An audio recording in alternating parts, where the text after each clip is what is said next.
So this is just like a blues in B flat. I'm going to show you the chords in a minute. It's a jazz blues, and the big difference to a normal blues is that it has a 1-6-2-5. But we're not going to talk any theory today, right? We're just going to find a way how we can start playing the chords, right? So I'm going to play the blues for you one time. The chords, it's all shell voicings.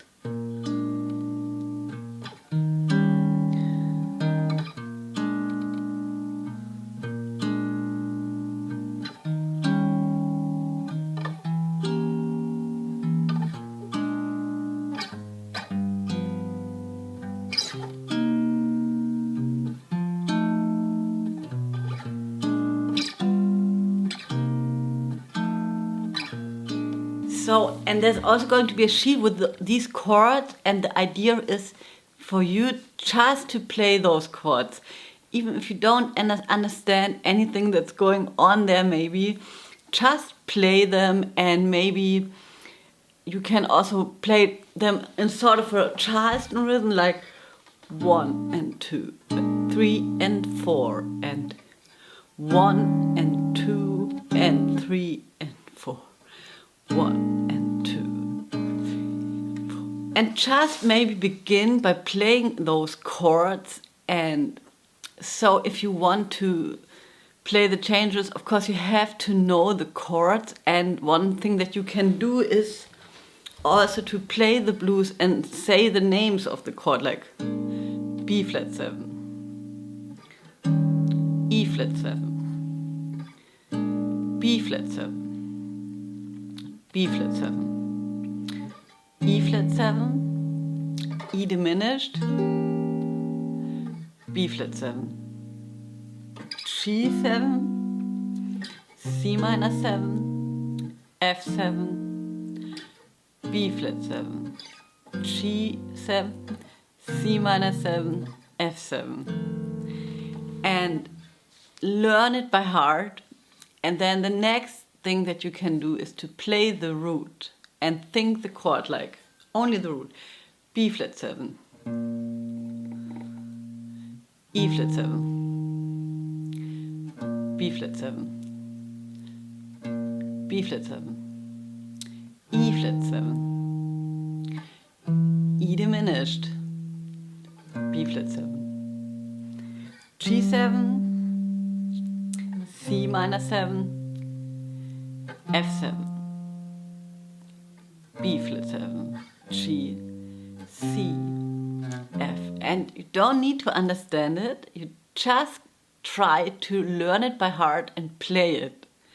And then the next step would be, okay, I can play the root somewhere else, an octave higher, maybe another octave higher, maybe here.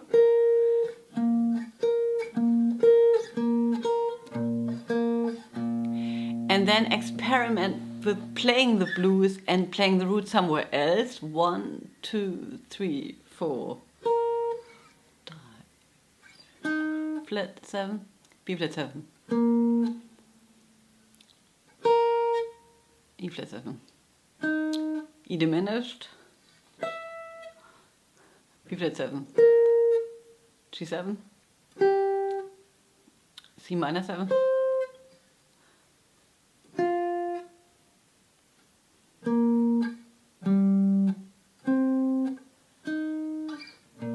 and you hear it, right? I'm playing without a jam track, and I think that's a really good exercise, because in this way you're making sure nobody else is supporting you, not your looper and also not your tabs, and you let go of all that stuff and you just have to think about it and use your brain. And I know it's hard in the beginning, but that's why I picked the blues, because the blues is something we all can relate to, right? So it's sort of we already know it a little bit in comparison to a jazz tune that we might not know, right? But that we can know in the same way like we know a jazz blues. And, you know, there's no trick or anything, nothing that any guitar teacher can give you, no book that can give you, no book. The only thing that you can do is to sit down with your guitar and practice in a new way. So no metronome, no jam track, learn the chords by heart. If you're having a hard time learning the chords by heart, start with 2 or 3 chords in the beginning and come back to it every day. You have to do it for a while, so to build a network that helps you remember stuff, and then it's going to get easier. So maybe just to start with the first 4 bars and playing the root, right? And really knowing what you're doing, right? You know the name of the chord and you know the name of the note, it's the root, right? E flat, all the E flats. B flat. And then to make it sound a little bit more advanced or jazzy, you can just start by playing an enclosure for this one note that you have. So if you're having the B flat, you have a B here, and then you play one note high. So this is the B flat, right? And then you play high, low, chromatically from above, below. And then you play one chorus like this, like B flat. Always thinking the chords, B flat, okay, root. Forget about the time. What's the next chord? E flat 7. You can play the chord, you can think the chord. Enclosure for the E flat 7, right? B flat 7. 2 bars, so maybe play it in another octave. E flat 7. Always just playing this chromatic approach to the root, diminished, B flat, G7,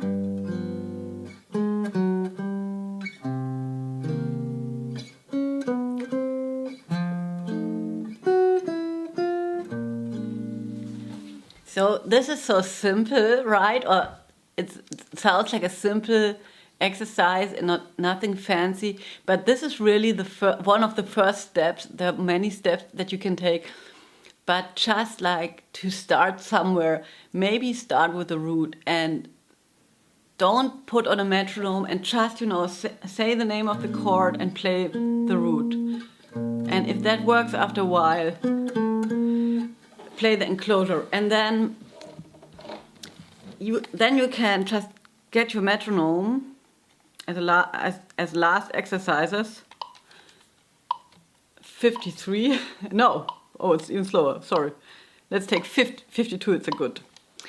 And then you play one chorus of the chords by heart, one chorus of the root, and one chorus enclosure. 1, 2, 3, 4.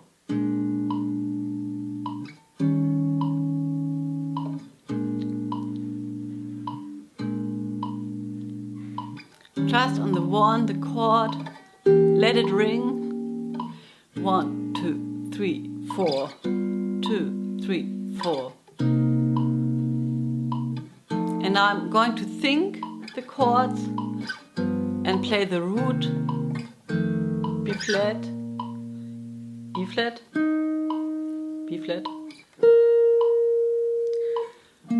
E flat. Always thinking about the next chord. B flat, G7 coming up, C minor, and B flat, G7. Now I'm playing the enclosures. B flat, one more time, E flat, diminished, B flat,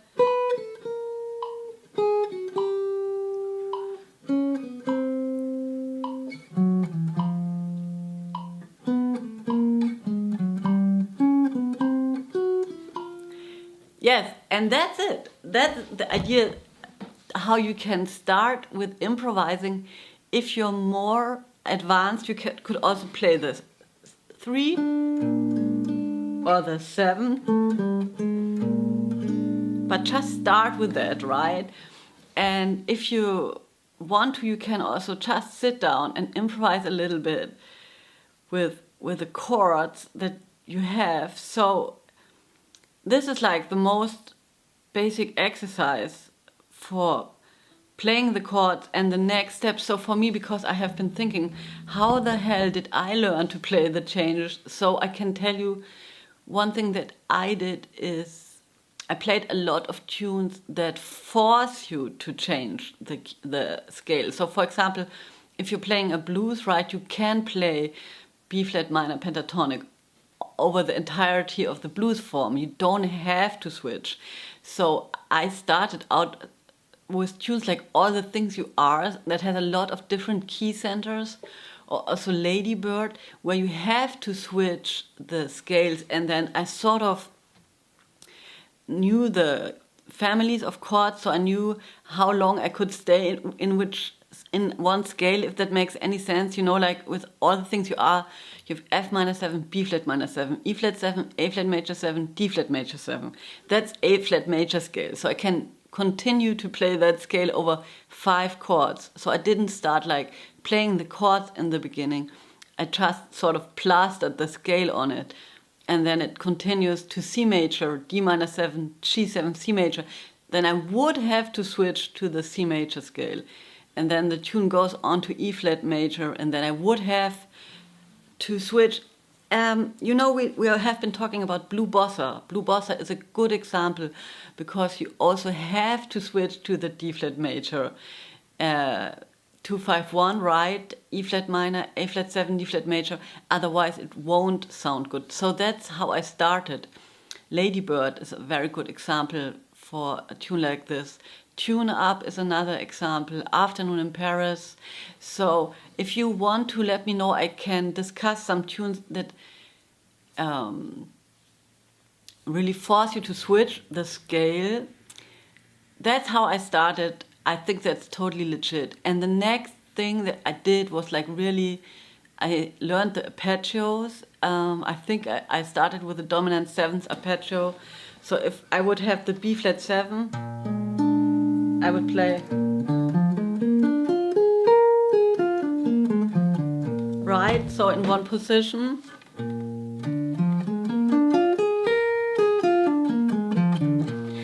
And then of course there's so much confusion how many scale patterns or how many ways of playing one thing right. So there are myriads of possibilities, but I always stick to that 5 position thing. So with the major scale I would learn like 5 positions, but also with the arpeggios I would learn like 5 positions.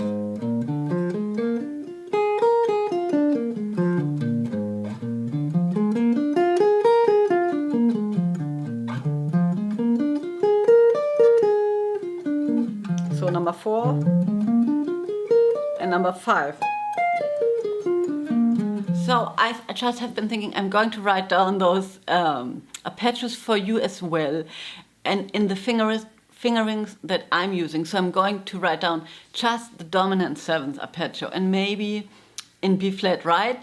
And maybe just play them and start somewhere. I think it's always a very good place to start learning from not thinking too much, but from playing, right? And you just can start by playing them, and after a while by knowing the name of the notes, right? And also the intervallic relationship. But maybe I'm going to talk about that in the next lesson. Anyways, so your homework for the next lesson would be that you know how to play a B flat blues by heart. And maybe that you even know how to only play the roots on the B flat blues.